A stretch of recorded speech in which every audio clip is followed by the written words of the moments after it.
Ito yung pinamigay ko, ng escapular. Alam mo ito?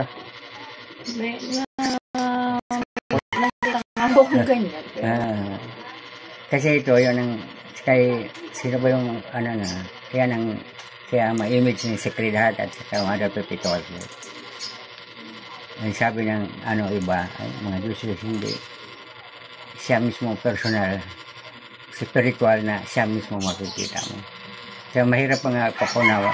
Kaya itong binibigay ko, yung pinsan kong nasa Amerika, siya ang pinipray ko. Sabi na, makikita daw niya si Secretariat, nasa harapan, pero nakapikit siya habang nag-hearing ako. Tapos, yun, sabi siya, mag-mission ka. Sinabi niya, Secretariat, nagsabi niya, kaya ang mission ko, yung spiritual mission na, kahit saan. Kasi sabi, ako magbigay siya ng allowance, araw-araw ka mission. Tapos, sabi ko, wag na lang, ako na, kaya araw-araw kahit saan ako. Ilang libo na kaya binibigay sa circle, sa tao, mga nagulong nila ako. Ito yung binibigay.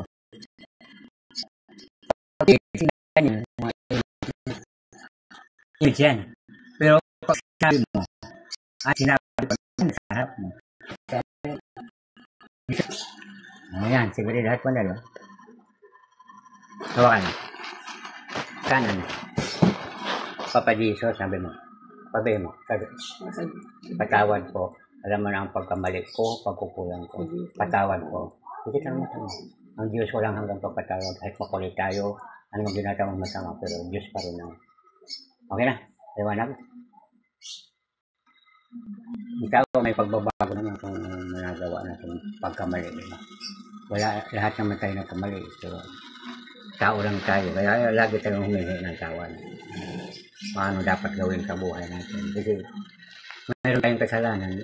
Mayroon kang parang may paramdam sa iyong espiritu. Na ganito ang gagawin.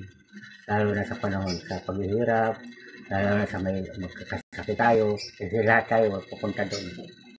Ano man ang yaman mo, anong hirap mo, nandyan pa rin sa Roma 8:38, nobody can separate God's love and my mercy is maawa pa rin ang Diyos pagdating na panahon.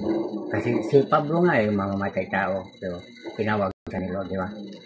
Anong nagawa siya? Di marami, siya ang maraming siyang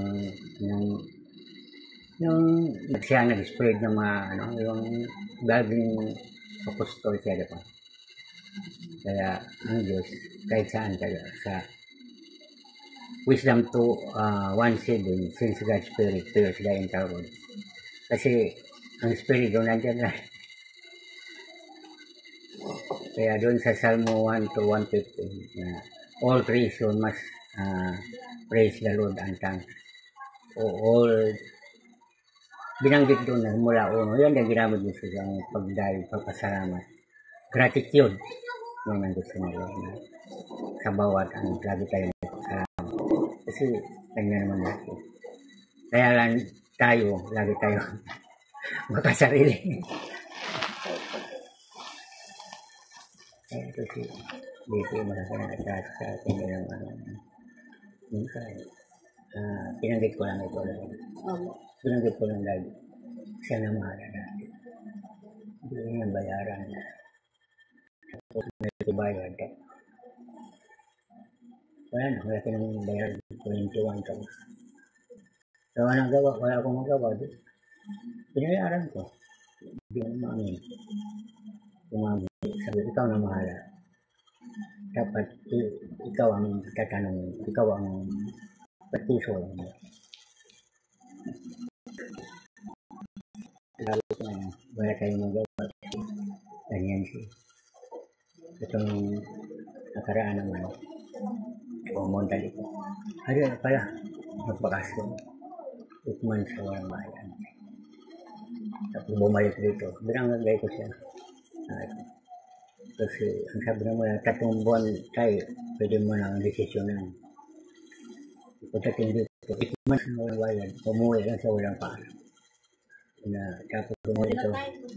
Ha? Pupunta naman talaga. Ngayon mula noon, hindi pa rin mabayan. Pumatay na. Tuloy po kayo. Ay, dito. Patay, dito naman kami.